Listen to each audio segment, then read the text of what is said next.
Mastermind, Strategist for Hire, written by Clouds, read by Distracted by Books, Chapter 29, Closer. Tsukauchi was considering quitting. In the last month, not only had villains managed to infiltrate the UA Cultural Festival, but the Todoroki brothers had started robbing banks.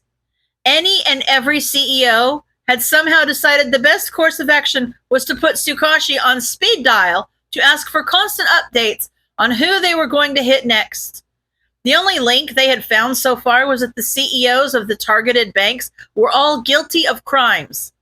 But their crimes ranged from felony tax evasion to sexual harassment. The police had had to open investigations on the management of every major bank in Tokyo just to stay ahead of them, which had led to a fair amount of arrests, but so far the actual villains they were looking for stayed elusive. The government was actually looking into changing the laws to prevent corruption in business as a result of the whole fiasco, though, so at least there were some positive changes coming out of it. It seemed that wherever Freezerburn went, he sparked major outrage and reform, a detail that the media hadn't been kind enough to miss. In the months since his villain debut, he had already managed to gain a cult following rivaling Stain, which was even more troublesome because it meant that the League had increased in popularity and support as well. It was a headache, and there was now an entire task force trying to crack down on those selling villain merch, especially since the Todoroki brothers' signature trench coats were quickly becoming a trend. It also seemed that the League had somehow acquired another warp quirk, which was less powerful than Kurogiri's Warp Gate, but the police had been hoping Kurogiri's capture would cripple the League more. The giant villain Kurogiri had been looking for when he was captured hadn't made another appearance, and they didn't have any way of knowing if he had made contact with any other members of the League of Villains, though Tsukauchi figured it was probably only a matter of time until he did. There had been reports of earthquakes in the area a few days ago, but by the time heroes showed up, there was no one there. Just a massive amount of destruction, so they were no closer to capturing that villain either. Tsukauchi looked at the clock, then grabbed his coat and headed for the door. Nedzu had invited him to lunch, supposedly to discuss the Mastermind case, but he suspected a part of it was just Nedzu trying to keep him from burning out.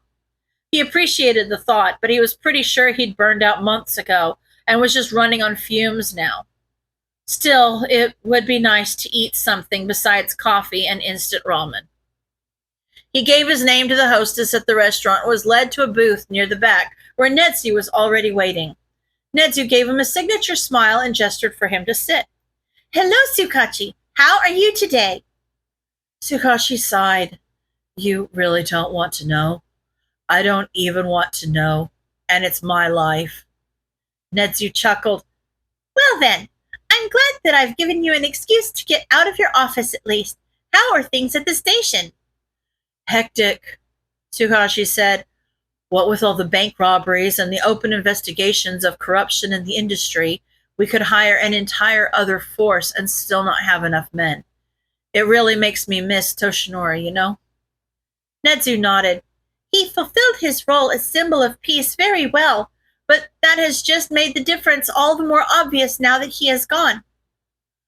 "I wish he were still here." Tsukauchi frowned at the table. "I just feel like he'd know what to do. Even if he didn't, his smile might help everyone feel like the world wasn't crashing down around our ears." "Just one more thing these villains have taken from us, Mastermind in particular." Nedzu sighed. "I do have to wonder if he knew what he was doing when he killed the symbol of peace. If there was ever any way to make a lasting influence on society, that was it." Tsukauchi shrugged. "Have you had any luck with the leads we got from Eri?" Nedzu's eyes brightened. "As a matter of fact, I have. First of all, I believe I have ruled out the possibility of an analysis or intelligence quirk." Tsukauchi gaped at him in shock. "What? How is that even possible?" Nedzu smiled. "My quirk makes me more intelligent than most humans. Not all. It is within the realm of possibility that there are humans naturally just as smart as I am, regardless of quirk. During Eraserhead's brief interaction with Mastermind before school started, he reported that Mastermind continued fighting with the same tenacity even after his quirk was erased, which leads me to believe that he does not use his quirk when he fights or when he strategizes. This, combined with the indications we received from Eri that Mastermind was abused, leads me to believe that he most likely has a very weak or undesirable quirk. He met Tsukauchi's eye. There is even the possibility, however slight, that Mastermind might be quirkless. Quirkless? Tsukauchi said in disbelief. How? Nedzu shrugged. The quirkless face extreme discrimination. Bullying of quirkless children often goes unreported, and a vast majority commit suicide before they turn 18. If one were intelligent enough, they might have become frustrated with society's treatment of them and decided to mistreat society in return. I sincerely hope that is not the case, but we would be wise to not discount the possibility. Tsukauchi sighed. All right, so Mastermind likely has a weak quirk or none at all, which is crazy. What else can you tell me? Well, since he likely has a weak quirk, Mastermind's short stature is most likely not due to his quirk, Nedzu said, which means that we are almost definitely dealing with a teenager. This is only more likely if Mastermind turns out to be quirkless because of the high suicide rate. Tsukauchi ran his hands through his hair. You mean we've been outsmarted at every turn by a child? Nedzu was no longer smiling as he nodded. That does appear to be the case. I only wish that I could have met him before he turned to villainy.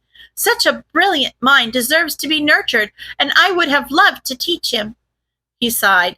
But unfortunately, I have to catch him instead. All right, Tsukauchi said, still reeling. Any luck with the overhaul lead? Nedzu shook his head. There are still too many possibilities. He threatened a lot of people during his short life, which, though impressive, means we will have to narrow our search by other criteria before that particular clue can prove useful. Tsukauchi nodded. Anything else? Nope. Nedzu chirped. That's everything I know for now. Tsukauchi sighed. Well, it's double what we had before. Is it bad that I kind of wish we didn't know? He shook his head. I can't believe that Mastermind is a kid.